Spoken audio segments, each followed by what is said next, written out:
Secretariat ని వాళ్ళందరూ కలిసి ముట్టడిస్తే వాళ్ళతో మాట్లాడి ఏదో ఒకటి చెప్పాల్సినటువంటి బాధ్యత ఆయనపై ఉంటుంది. కానీ అదేమీ చేయకుండా ఆయన వెనక గేట్ లోంచి వెళ్ళిపోవడం మరిన్ని అనుమానాలకు తావిస్తుంది. మౌనం అర్ధాంగీకారం. ఇంకొక మాట చెప్తాను, గతంలో అవినీతి కూడా జరిగేది, కొన్ని కుటుంబాలకే మేలు జరిగింది. డీసెంట్రలైజేషన్ కాలే, అవినీతి వికేంద్రీకరణ జరగలే. ఇక్కడ వికేంద్రీకరణ జరగలేప్పుడు వికేంద్రీకరణ ఉండేది. ఇప్పుడు అవినీతి వికేంద్రీకరణ. కాంగ్రెస్ గవర్నమెంట్ ఎప్పుడు కూడా జియో ఆర్ జీనోదో అనే సూత్రం ప్రకారం ఇక్కడ కూడా కావో అని కానేదో అని అంటారు. అంటే తినిపించు. తొందరగా బయటపడుతున్నారు నేను అనుకుంటున్నాను. కాంగ్రెస్ పార్టీ ప్రభుత్వానికి 15 నెలల కాలంలో పెద్ద మచ్చ అంటున్నాను. ఇది అంటే చిల్లర కోసం, చిల్లర సిగ్గర అన్నట్టు చిల్లర కాంట్రాక్టర్ల దగ్గర కూడా చిల్లర ఏరుకుందామనే బుద్ధి వల్లనే ఇలా బయటపడుతున్నాయి ఇటువంటి కుంభకోణాలను అంటున్నాడు. అయితే హామీలు, వాళ్ళు ఇచ్చినటువంటి హామీలు అమలు చేయాలంటే మనం ప్రతిరోజు మాట్లాడుకుంటూనే ఉన్నాం రామ్మోహన్ గారు. ఆల్మోస్ట్ ఖజానా ఖాళీ, గత ప్రభుత్వం ఖజానాను ఖాళీ చేసేసి మాకు మట్టి కుండలు ఇచ్చేసి వెళ్ళింది అని చెప్పేసి వీళ్ళు విమర్శిస్తూ ఉన్నారు. మరి ఈ ఏదైతే హామీలు ఇచ్చారో వాటిపైన నిధులు ఏ రకంగా సమీకరించుకోవాలి అనే దానిపైన కాన్సన్ట్రేషన్, ఆ ఫోకస్ లేకుండా తమ సొంత ఖజానాను, తమ సొంత అకౌంట్లో డబ్బులు నింపుకోవడమే ధ్యేయంగా ఈ రకంగా మరి కాసుల కోసం, కమిషన్ల కోసం చేస్తున్నటువంటి పనులను ప్రజలు గమనించరంటారా? ఖచ్చితంగా గమనిస్తారు. ఎందుకంటే చూస్తున్నాం కదా, ఇప్పుడు పెద్ద కాంట్రాక్టర్ల దగ్గర డబ్బులు ఎక్కువ వస్తాయి, ఒకేసారి వస్తుంది. ఇప్పుడు 10 మంది కాంట్రాక్టర్లకు ₹1,00,000 కాంట్రాక్టర్ సంతృప్తి పరచాలంటే వాళ్ళు ఎక్కువ 10 మంది చెప్తారు. అదే 10 లక్షల కాంట్రాక్టర్, ₹1,00,00,000 కాంట్రాక్టర్ ఉంటే ఒక్కడే కనుక గుడ్డ నీళ్ళు కుక్కుంటూ డబ్బులు ఇచ్చి వెళ్ళిపోతాడు. అందుకని పెద్ద బదనాలు చేయడు. అంటే 10 మందితో డీల్ చేస్తే ఒక ₹10 లక్షల వస్తున్నాయి. 100 మందితో డీల్ చేసి ₹1,00,000 మీరు తీసుకొని లాభం ఏంది అనుకుంటున్నారు వీళ్ళు కూడా. అందుకనే వీళ్ళు మాట్లాడడం లేదు, పెద్ద కాంట్రాక్టర్లు కూడా మాట్లాడడం లేదు. అంతేందుకు గతంలో కూడా నేను టీఆర్ఎస్ ప్రభుత్వంలో కూడా జరిగిన కాలం ఉంది, కాదని. కానీ కొన్ని కుటుంబాలు కొందరు మాత్రమే తీసుకున్నారు. ఇక్కడేమో అందరూ పంచుకుంటున్నారు. పంచుకునే వాళ్ళు ఎక్కువైనప్పుడు ఇప్పుడు దొంగలు ఊడు పంచుకున్నట్టు ఎక్కువ మంది పంచుకుంటుంటే తొందరగా పట్టుబడతారు. మీరు చూడండి, దొంగతనం చేసింది ఒక్కడే అయితే పట్టుబడు, 10 మంది 2-3 కలిసి పనిచేస్తే అప్పుడు ఎక్కడో అదే పట్టుబడ్డప్పుడు బయటపడతారు. ఇప్పుడు ఇది జరుగుతుంది. అదే ఇంకా పెద్ద కాంట్రాక్టర్ లాభం చేసే క్రమంలో ఇవాళ మీరు అన్నదే ఏది నిధులు లేవంటున్నారు కదా. మరి ఈ కాంట్రాక్టర్లకు ఈ డబ్బులు ఇవ్వడానికి 10,000 కోట్ల నిధులు ఎక్కడ నుంచి వచ్చాయి అడుగుతారు కదా.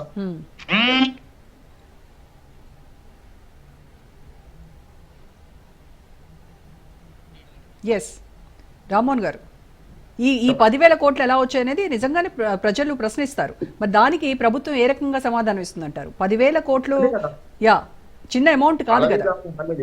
అలవి కానీ హామీలు ఇచ్చారు. వీటి కాపాడుకోవడానికి గతంలో లంకె బిందెలు ఉన్నాయని వచ్చావు, ఇది అబద్ధం. ఎందుకంటే లంకె బిందెలు ఉన్నాయని అప్పులు ఉన్నాయని చెప్పారు కదా ప్రతి సభలో. ప్రతిపక్షంగా రేవంత్ రెడ్డి గారు కానీ, కాంగ్రెస్ పార్టీ కానీ, బీజేపీ కూడా ప్రభుత్వం మీద, అప్పటి ప్రభుత్వం మీద దాడి చేసినప్పుడు ఏమన్నారు?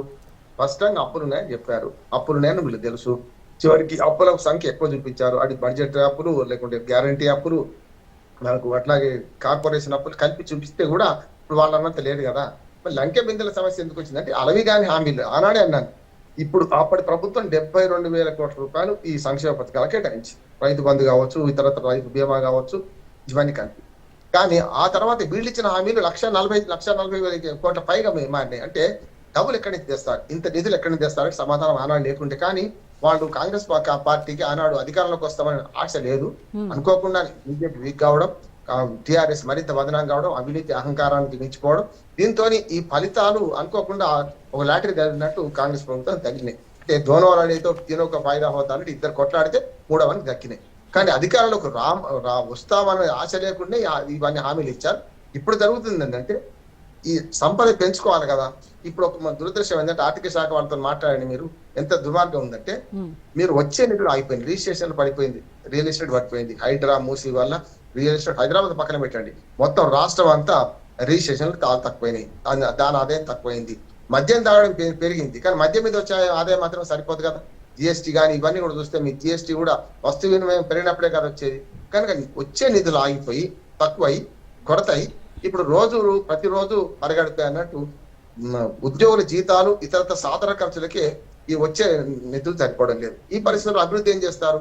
అయినా సరే కమిషన్ల కోసం ఈ 10,000 కోట్లు కేటాయించారు. ఇంకో 10,000 కోట్లు ఇప్పుడు ఈ ఆర్థిక సంవత్సరం అయిపోతుంది కదా, వచ్చే ఆర్థిక సంవత్సరంలో మొదలు పెడతా ఉంటున్నారు. ఎప్పుడు కూడా చాలా మంది ఏం చేస్తారంటే ఆర్థిక సంవత్సరం చివరిలో ఖర్చు పెడుతుంది బడ్జెట్. ఎప్పుడు కూడా మీరు వాస్తవ అంచనాలకు వాస్తవ ఖర్చుకును బడ్జెట్ అంచనాలకు చాలా తేడా ఉంటుంది. 70% నుంచి ఏ బడ్జెట్ ఏ ప్రభుత్వం ఖర్చు పెట్టలేదు ఇప్పటిదాకా అన్ని బడ్జెట్ అంచనాలు చూస్తే మనకు. కనుక ఈ 70% కూడా ఎప్పుడు ఖర్చు పెడుతున్నారు? చివరిలో 3-4 నెలల్లో, ముఖ్యంగా చివరి 30 రోజుల్లో ఎక్కువ ఖర్చు పెడుతున్నారు. అందుకని లంచాల సమస్య. మీకు బిల్లులు రావాలంటే మీరు 3-5 రూపాయలకు ఇంట్రెస్ట్ తీసుకొచ్చుకున్నారు కదా, ఆ ఇంట్రెస్ట్ తప్పుతుంది. నెల ముందైనా సరే ₹1,00,000 ఇంట్రెస్ట్ తీసుకొస్తే 3,000 4,000 కట్టే బదులు ఆ లంచం మాకు ఇవ్వండి అయిపోద్ది కదా అనే మాట వీళ్ళు అధికారులు బహిరంగంగా చెప్తున్నారు. సెక్రటేరియట్ లో ముఖ్యంగా ఆర్థిక శాఖలో ఈ అవినీతి బరి తెగించి పూర్తిగా చేస్తున్నారని